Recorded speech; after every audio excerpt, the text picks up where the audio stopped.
ሄሎ ኢሳት ቴሌቪዥን ሄሎ ማን እንበል ከየት ነው? ሄሎ ኢሳት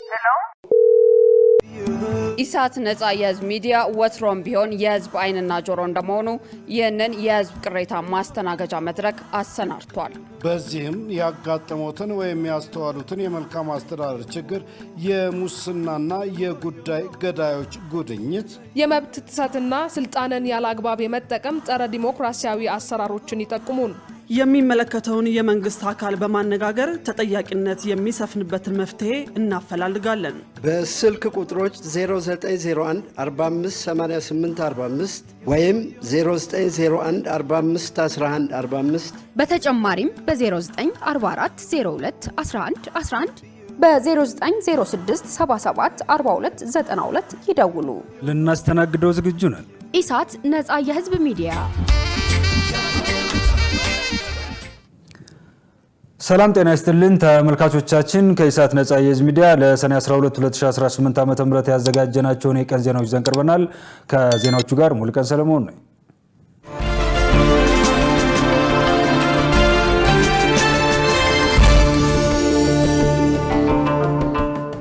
የኢትዮጵያ ስታቲስቲክስ ማሻሻያ ረቂቅ አዋጅ የበለጠ ለማዳበር የውይይት ተሳታፊዎች የሚሰጡት ግብዓት ጉልህ ሚና እንዳለው ተገለጸ። የህዝብ ተወካዮች ምክር ቤት የፕላን በጀትና ፋይናንስ ጉዳዮች ቋሚ ኮሚቴ የኢትዮጵያ ስታቲስቲክስ ማሻሻያ ረቂቅ አዋጅን አስመልክቶ ይፋዊ የህዝብ ውይይት አድርጓል። ማሻሻያ ረቂቅ አዋጁን የበለጠ ለማዳበር የውይይት ተሳታፊዎች የሚሰጡት ግብዓት ጉልህ ሚና እንዳለውም በውይይቱ ተነስተዋል። የፕላን በጀትና ፋይናንስ ጉዳዮች ቋሚ ኮሚቴ ሰብሳቢ የተከበሩ አቶ ደሳለኝ ወዳጄ ነባሩ አዋጅ ረጅም ጊዜ የቆየ ከመሆኑን ባሻገር ለአሰራር ማነቆ የሆኑ ስርዓቶችን ማሻሻል ማስፈለጉን ገልጸዋል። በተጨማሪም ዘመናዊ መረጃ አያያዝ ስርዓት ለመከተል ብሎም መረጃ አያያዛችን ጥራት ያለው ወቅታዊና ታማኝ እንዲሆን የውይይቱ ተሳታፊዎች ማሻሻያ አዋጁን በማዳበር ሂደት ተጨማሪ ግብዓቶችን በመስጠትና ንቁ ተሳትፎን በማድረግ ያላቸውን አስተዋጽኦ እንዲያበረክቱ አሳስበዋል። የአዋጁን አስፈላጊነት አስመልክቶም የፕላንና ልማት ሚኒስቴር አማካሪ አቶ ቢራቱ ይገዙ ማብራሪያ ሰጥተዋል። አሜሪካ የዳግም ግጭት መቀስቀስ ስጋት ፈጥሯል ባለቻቸው የህወሓት አክራሪ አባላትና የቅርብ የቤተሰብ አባሎቻቸው ላይ የቪዛ ማዕቀብ ጣለች። የአሜሪካ ውጭ ጉዳይ መስሪያ ቤት ባወጣው መግለጫ በህወሓትና በኢትዮጵያ ፌዴራል መንግስት መካከል በቅርቡ የታዩት ውጥረቶች በሰሜን ኢትዮጵያ ግጭት የመቀስቀስና በመላው ቀጠናው ላይ ሰላምና ደህንነትን የማዳከም ስጋት ደቅኗል ብለዋል። ደረጀ ይልማ ዝርዝሩን አዘጋጅቶታል። በተያዘው ዓመት የትግራይ ጸጥታ ኃይል አባላት ከኢትዮጵያ መከላከያ ኃይል ጋር መጋጨታቸውን ያስታወሰው የአሜሪካ ውጭ ጉዳይ ሚኒስቴር መግለጫ ይህ እንደ አውሮፓ አቆጣጠር ከ20 እስከ 22 የተካሄደው ግጭት ካበቃ በኋላ የመጀመሪያው ቀጥተኛ ውጊያ መሆኑን ገልጿል። የሁለት ዓመቱ ጦርነት የ600,000 ሰዎችን ሕይወት መቅጠፉንና ቀጠናውን ለረሃብ አጋልጦት እንደነበር ጠቅሷል። በአሜሪካ የኢሚግሬሽንና ዜግነት ሕግ አንቀጽ 212A3C መሰረት የውጭ ጉዳይ ሚኒስትሩ ማርኮ ሩቢዮ በህወሓት አክራሪ አባላትና በቅርብ የቤተሰብ አባሎቻቸው ላይ የቪዛ ገደብ የመጣል እርምጃዎችን ወስደዋል ሲል መግለጫው አስታውቋል።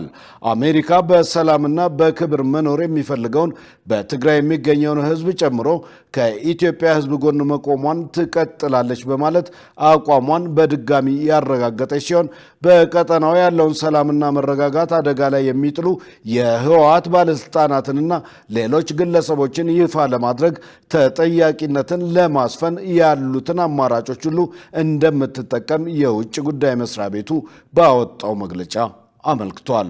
በሌላ በኩል በህወሓት ጽንፈኛ አመራሮችና ቤተሰቦቻቸው ላይ የተጣለው የአሜሪካ የቪዛ እገዳ በሰሜን ኢትዮጵያ ላለው ውጥረት መባባስ ቀጥተኛ ተጠያቂ መሆናቸውን የሚያሳይ ነው ሲሉ የቀድሞው የትግራይ ጊዜያዊ አስተዳደር ፕሬዝዳንት አቶ ጌታቸው ረዳ ገልጸዋል። አቶ ጌታቸው ረዳ ለኢትዮጵያ ዜና አገልግሎት በሰጡት ማብራሪያ እገዳው ከዚህ የጥፋት ቡድን ጋር በጥቅምም ሆነ በስትራቴጂ ይተባበራሉ ተብለው ለሚጠረጠሩ እንደ ሻዕቢያ መሪ ኢሳያስ አፈወርቂ መንግስት ላሉ የውጭ አካላትም የተላለፈ ግልጽ ማስጠንቀቂያ ነው ብለዋል።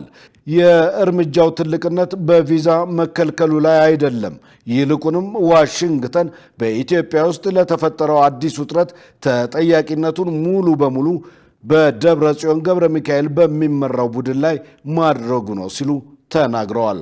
አቶ ጌታቸው ይህን እርምጃ ሲያብራሩ የቪዛ እገዳው በተለይ ከደብረ ጽዮን ጋር በቅርብ የሚሰሩና በትግራይ ክልል ለሚታየው ቀውስ መባባስ ምክንያት የሆኑ የህወሓት አክራሪ አባላትን ለይቶ ያነጣጠረ መሆኑንም ገልጸዋል።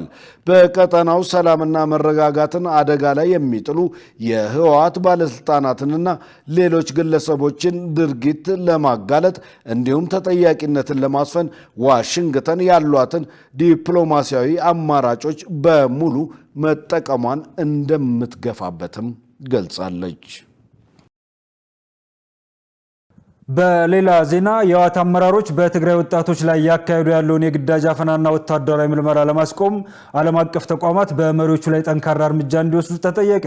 የትግራይ ዲሞክራሲያዊ ፓርቲ ትዴፓ ሊቀመንበር ዶክተር አረጋዊ በርሀ ለጋዜጣ ፕላስ እንደገለጹት በትግራይ ክልል ጽምዶ በሚል ስም በህወሓትና በሻዕቢያ መካከል በተፈጠረ የጥፋት ጥምረት አማካኝነት በርካታ ወጣቶችና ህጻናት እየታፈሱ ለገንዘብና ለጦር መሳሪያ መለወጫ ተዳርገዋል። በሌላም በኩል ወደ ሱዳንና መሰል አካባቢዎች ለጦርነት እየተላኩ መሆኑን ተናግረዋል። በህወሓት መሪዎች ላይ በውጭ ሀገር እንዳይንቀሳቀሱ የጉዞ ገዳ መጣልና ከተለያዩ አካላት ዘርፎ በውጭ ባንኮች ያከማቹትን ገንዘብ ማሳገድን በመፍትሄነትም ጠቁመዋል። የህወሓት ቡድን በትግራይ ህዝብ ላይ እያደረሰ ያለው ከፍተኛ መከራና ጫና ሊቀል የሚችለው የፌዴራል መንግስት ከሚያደርገው ህግ የማስከበር ግፊት በተጨማሪ ዓለም አቀፍ ተቋማት በመሪዎቹ ላይ እርምጃዎችን ሊወስዱ ይገባል ብለዋል። የሚወሰዱ እርምጃዎች እየተበራከቱ ከሄዱ የፌዴራል መንግስቱ ግፊት ከተጨመረበት እነዚህ ሰዎች በህዝቡ ላይ የሚያደርሱት በደል እየቀለለ ይመጣል ብለዋል። በመሆኑም የፌዴራል መንግስት የዜጎችን ደህንነት የመጠበቅና ህገ መንግስታዊ ስርዓቱን የማስከበር ግዴታውን እንዲወጣ የሰብአዊ መብት ድርጅቶችና የአፍሪካ ህብረት በቡድኑ ላይ የጋራ ጫና እንዲፈጥሩ አሳስበዋል። የዘንድሮው የ12ኛ ክፍል ሀገር አቀፍ ፈተና ከሰኔ 23 እስከ ሐምሌ 16 ቀን 2018 ዓ.ም ድረስ እንዲሰጥ መወሰኑን የትምህርት ምዘናና ፈተናዎች አገልግሎት አስታወቀ። ከሰኔ 4 ቀን ጀምሮ ከ224 ሺህ በላይ ለሚሆኑ ተማሪዎች የዩኒቨርሲቲ መውጫ ፈተና እየተሰጠ ይገኛል። የአገልግሎቱ ዋና ዳይሬክተር ዶክተር እሸቱ ከበደ ለጋዜጣ ፕላስ እንደተናገሩት የዘንድሮው የ12ኛ ክፍል ሀገር አቀፍ ፈተና ቀደም ሲል ከሰኔ 24 እስከ ሐምሌ 17 ቀን 2018 ዓ.ም እንደሚሰጥ ቢገለጽም ከትምህርት ባለድርሻዎች ጋር በተደረገ ውይይት ከሰኔ 3 እስከ ሐምሌ 16 ቀን 2018 ዓ.ም እንዲሰጥ ተወስኗል። ለፈተና ከተመዘገቡት 563858 ተማሪዎች መካከል 306708 በተፈጥሮ ሳይንስ፣ 257150 በማህበራዊ ሳይንስ ለፈተናው እየተዘጋጁ መሆኑ ተገልጿል። ፈተናው በአዲስ አበባ፣ ድሬዳዋና ሐረር ሙሉ በሙሉ በኦንላይን የሚሰጥ መሆኑ የተገለጸ ሲሆን የመሰረተ ልማት ግንባታ ባልተጠናቀቀባቸው አካባቢዎች ቁጥሩ ከፍ ዝቅ የሚል ቢሆንም ወደ ወረቀት ፈተና ሊመለስ እንደሚችል ተጠቁሟል። በ600 በላይ የፈተና ማዕከላትና ዩኒቨርሲቲዎች ለመስጠት ዝግጅት መደረጉን የገለጹት ዋና ዳይሬክተሩ የተፈጥሮ ሳይንስ ከሰኔ 23 እስከ ሐምሌ 3 ቀን፣ የማህበራዊ ሳይንስ ከሐምሌ 6 እስከ ሐምሌ 16 ቀን እንደሚሰጥ አብራርተዋል። በሌላ በኩል ከሰኔ 4 ቀን ጀምሮ ከ224 ሺህ በላይ ተማሪዎች የመውጫ ፈተና እየሰጠ ይገኛል። የመውጫ ፈተናው በ88 ማዕከላትና በ287 የፈተና አይነቶች እየሰጠ እንደሚገኝ ዳይሬክተሩ ገልጸዋል። ከዚህ ውስጥ ግማሽ ያህሎቹ በድጋሚ ፈተናውን እየወሰዱ መሆኑን ጠቁመው በፈተናው ከግልና ከመንግስት ዩኒቨርሲቲዎች የመምህራንና ትምህርት ኮሌጅና የቴክኒክና ሙያ አሰልጣኞች ተካተዋል። ተማሪዎች ይህንን መሰረት በማድረግ አስፈላጊውን ዝግጅት እንዲያደርጉም ዳይሬክተሩ አሳስበዋል። በሀገር ውስጥ ያሉት የመድኃኒት ፋብሪካዎች በቂ አይደሉም ተባለ። በአንዳንድ በሽታዎች ላይ የተደረጉ የምርምር ስራዎች ግን በዓለም አቀፍ ደረጃ ተግባራዊ መሆናቸውን የአርማወር ሃንሰን የምርምር ኢንስቲትዩት አስታውቋል። መሰረት ባዩ ዝርዝሩን አዘጋጅተዋለች። የአርማወር ሃንሰን የምርምር ኢንስቲትዩት ጤና ነክ ጉዳዮችን በሚመለከት የምርምር ስራዎችን እያከናወነ መሆኑን አስታውቋል። የኢንስቲትዩቱ ዋና ዳይሬክተር ፕሮፌሰር አፈወርቅ ካሱ እንደገለጹት በአጠቃላይ በሀገር አቀፍ ደረጃ ያሉት የመድኃኒት ፋብሪካዎች በቂ አይደሉም ያሉ ሲሆን በዚህ ምክንያት በከፍተኛ ወጪ ከሌሎች ሀገራት መድኃኒቶችን እያስገባን ነው ብለዋል። መድኃኒት የሚያመርቱ 14 ፋብሪካዎች ቢኖሩም የማምረት አቅማቸው ግን የሚፈለገውን ያህል አይደለም ሲሉ ተናግረዋል። በአገር ውስጥ የሚመረቱ መድኃኒቶች ፈዋሽነታቸውና ጥራታቸውን የተጠበቀ እንዲሆን ለማድረግ ኢንስቲትዩቱ እየሰራ እንደሚገኝ ገልጸዋል። ኢትዮጵያ ውስጥ መድኃኒት የሚያመርቱ ፋብሪካዎች አሁን 14 አሉ። በቂ አይደሉም ለሀገራችን። የማምረት አቅማቸውም በጣም የሚፈለገው ደረጃ ላይ የደረሰ አይደለም። ለዚህ ነው በጣም በርካታ መድኃኒት ከውጭ ሀገር ገዝተን የምናመጣው። ስለዚህ ለአህሪ አንዱ የተሰጠው ኃላፊነትና እየሰራን ውጤት እያመጣን ያለ ነው። እነዚህ ፋብሪካዎቻችን መልካም የአመራረት ስርዓትን ተከትለው ማምረት እንዲችሉ የሚያመርቷቸው መድኃኒቶች ደህንነታቸው፣ ፍቱንነታቸው ጥራታቸው የተጠበቀ እንዲሆን ከማድረግ አንፃር ሰፊ ስራ እየሰራን ነው። ከፋብሪካዎቹ ከማህበራቱ ጋር የምንሰራው ስራ ኢትዮጵያን የሚያሻግር የሚጠቅም ይሆናልና የምርምር ውጤቶቻችን ዕውቀት ከማበልጸግ አልፎ አቅም መገንባት ፖሊሲ የማስቀየር ምርትና አገልግሎት የመሆን ደረጃ ሁሉ እየደረሱ ስለሆነ በጣም ደስ ይለናል። ዋና ዳይሬክተሩ አክለው የሳይንስ ምርምር ስራ ጊዜ የሚወስድ ነው ያሉ ሲሆን ኢንስቲትዩቱ በስጋ ደዌ በማጅራት ገትር እንዲሁም በሌሎች በሽታዎች ላይ ምርምር በማድረግ ለውጥ እንዲመጣ አድርጓል ብለዋል። ከዚህ በተጨማሪ በአንዳንድ በሽታዎች ላይ የተደረጉ የምርምር ስራዎች በዓለም አቀፍ ደረጃ ተግባራዊ የተደረጉ መሆኑን ጠቁመዋል። መድኃኒት የተላመደ ቲቢ በሽታ እንደምታውቁት የዛሬ 10 ዓመት እንዲገደማ ህክምናው 2 ዓመት ነው የሚፈጀው። አህሪ በተደረገ የምርምር ህክምናው ወደ 9 ወር እንዲቀነስ አስደርገናል።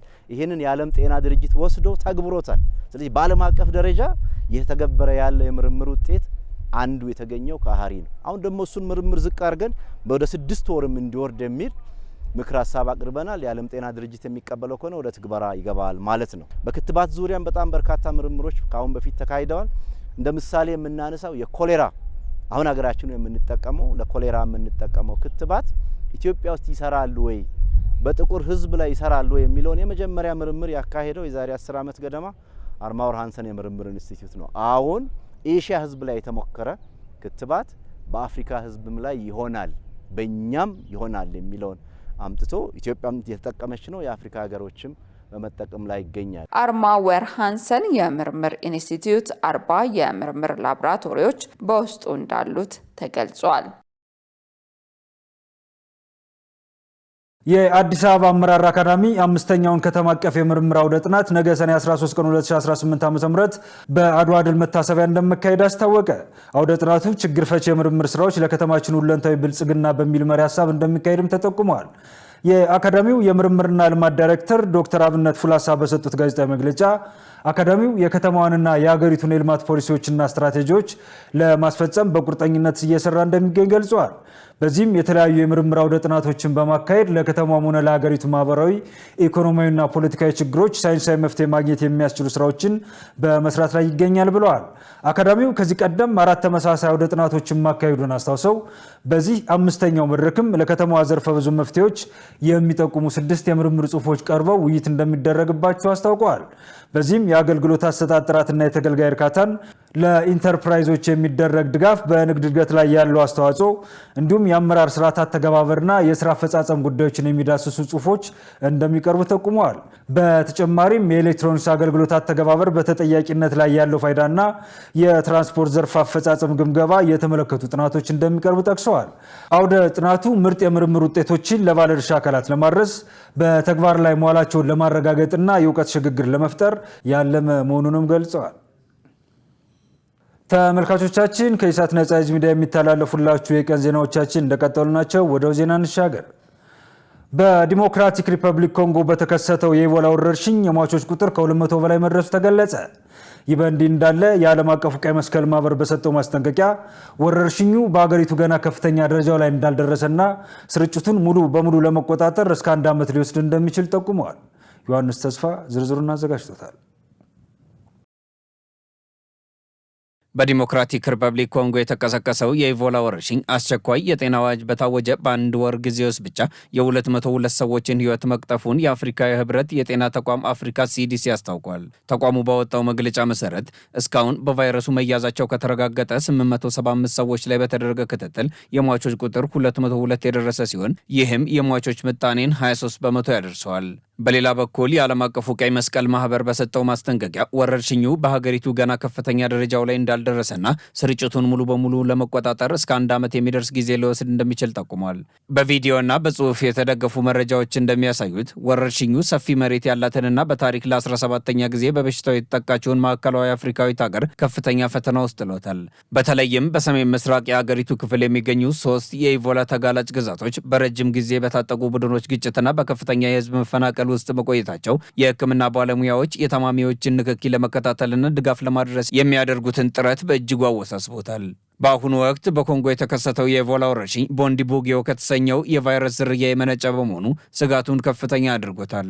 እንደ ዓለም ጤና ድርጅት ገለጻ ለዚህ ዝርያ እስካሁን የጸደቀና ፍቃድ ያገኘ ክትባትም ሆነ የተለየ ፍጹም ፈዋሽ የሕክምና መድኃኒት የለም። ወረርሽኙ በአሁኑ ወቅት ወደ ጎረቤት ሀገር ኡጋንዳ የተሻገረ ሲሆን በኡጋንዳ እስካሁን በቫይረሱ መያዛቸው የተረጋገጠ የ19 ሰዎች መረጃ ተመዝግቧል። ከእነዚህም መካከል የ2 ሰዎች ሕይወት ያለፈ ሲሆን አብዛኞቹ ታማሚዎች ከኮንጎ የተጓዙ መንገደኞች መሆናቸው ታውቋል። ይሁን እንጂ ኡጋንዳ በወሰደቻቸው ጥብቅ የድንበር ላይ መቆጣጠሪያና የመከላከያ እርምጃዎች የወረርሽኙን ስርጭት መግታት መቻሏ ተገልጿል።